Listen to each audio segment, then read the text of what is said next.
دوسرے نے کہا ہمیں جاننا ہوگا, ہمیں تلاش کرنی ہوگی کہ وہ کون ہے جس کی وجہ سے آسمانوں کے دروازے بند ہو گئے. تیسرے نے کہا چلو بکھر جاؤ, زمین کے ہر کونے میں چلے جاؤ.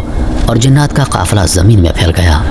وہ انسانوں کو نظر نہیں آتے تھے لیکن انسانوں کے قریب تھے, دیکھ رہے تھے, سنتے رہے, جیسے کوئی غیر محسوس سانسوں میں چھپا ہو. رات گزرتی گئی, سفر جاری رہا اور فجر سے کچھ پہلے اللہ نے وہ لمحہ لکھ دیا جس نے جنات اور انسان دونوں کی تاریخ بدلنی تھی. رسول اللہ نے قیام کیا, ریت نرم تھی, ہوا خنکی تھی, صحابہ صف میں کھڑے ہو گئے. رات اور دن کے بیچ کا لمحہ تھا, خاموشی کا وہ لمحہ جہاں دعا سانسوں سے بھی زیادہ آہستہ نکلتی ہے.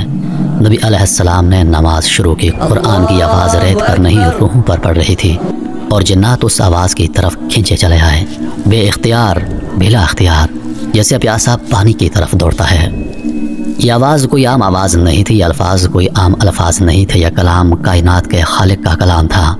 جنات لرز گئے, ان کی دنیا رک گئی, ان کی سانسیں تھم گئیں. یہ کون سا کلام ہے؟ یہ دل کو کیوں کاٹ رہا ہے؟ یہ کلام کسی انسان کا نہیں ہو سکتا, ضرور یہ آسمان سے اتارا گیا کلام ہے.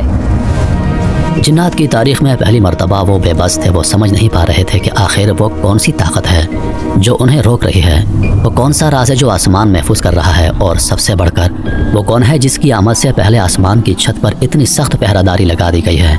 آخر کون سا نور زمین پر اترنے والا ہے جس سے شیطان اور جنات کی دنیا لرز گئی ہے. یہ کیسی آواز ہے, یہ آسمان جیسی کیوں لگتی ہے؟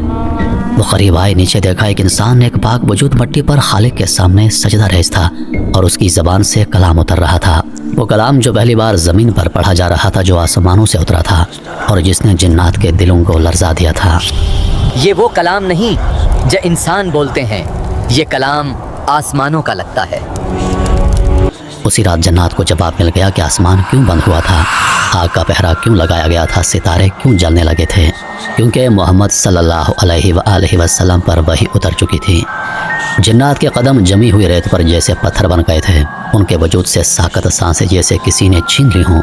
صحرا کے گہرے اندھیرے میں وہ نورانی الفاظ بہہ رہے تھے جو پتھروں کو نرم کر دیتے ہیں, دلوں کی زنجیروں کو توڑ دیتے ہیں اور جنات کی تاریخ ہمیشہ کے لیے بدل دینے والے تھے. وہ جن جو ہزاروں سال تک آسمان سے راز چرا کر لاتے, پہلی بار زمین پر ایک ایسی چیز سن رہے تھے جو رازی نہیں, حقیقت تھی, نور تھی, روشنی تھی, پاکیزگی تھی, اور وہ سب کچھ جو انہوں نے کبھی محسوس ہی نہیں کیا تھا. یہ الفاظ ہمارے اندر کچھ توڑ رہے ہیں, جیسے سینے میں تالا کھل رہا ہو. قرآن کی ایک ایک آیت جنات کے دلوں میں داخل ہوتی گئی. وہ پیچھے ہٹنا چاہتے تھے مگر ان کے قدم جیسے زمین نے پکڑ لیے ہوں. ہم نے ایسا کلام کبھی نہیں سنا, نہ آسمان پر اور نہ زمین پر. یہ آواز نہیں, یہ روشنی ہے. آخرکار وہ لمحہ آیا جب قرآن کی تلاوت ختم ہوئی اور خاموشی نے پوری وادی کو ڈھانپ لیا. خاموشی لیکن ایسی جس میں سکون تھا اور ہلچل بھی, نور تھا اور لرزش بھی. جنات اب سمجھ چکے تھے کہ ان کے سوال کا جواب مل چکا ہے. آسمان اس لیے بند تھا کیونکہ محمد صلی اللہ علیہ وآلہ وسلم زمین پر آ چکے تھے. چلو جلدی لوٹ چلو, ہمیں اپنی قوم کو بتانا ہے کہ زمین پر کیا اتر چکا ہے. وہ فوراً اپنی پوری قوم کی طرف روانہ ہوئے. ریت پر تیز رفتار دوڑ, ہواؤں کی سرسراہٹ اور قدموں کے گرد کے بگولے. ان کے دلوں میں وہی جملہ دھڑک رہا تھا, ہم نے ایک عجیب قرآن سنا ہے. تم لوگ آسمان کے دروازے بند ہونے کا سبب جاننا چاہتے تھے, ہم کو پتہ چل گیا.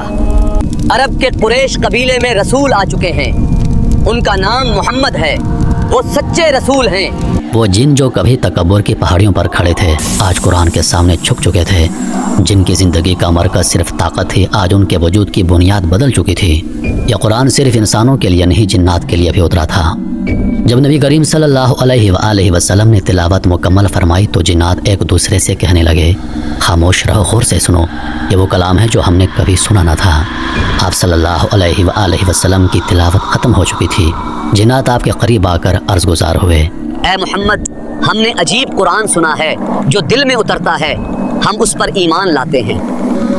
ہم گواہی دیتے ہیں کہ آپ اللہ کے سچے رسول ہیں. نبی کریم صلی اللہ علیہ وآلہ وسلم نے ارشاد فرمایا, تم اپنے قوم کے پاس واپس جاؤ اور ان کو خبردار کرو, انہیں دعوت دو کہ وہ بھی اسی اللہ پر ایمان لائیں جو تمہارے اور میرے رب ہیں. پھر وہ جنات وادی نخلا سے رخصت ہو گئے اور اپنی قوم میں جا کر قرآن کی دعوت دینے لگے. محترم ناظرین, آج دنیا میں جتنے بھی مسلمان جنات ہیں وہ اسی واقعے کی بدولت مسلمان ہوئے تھے.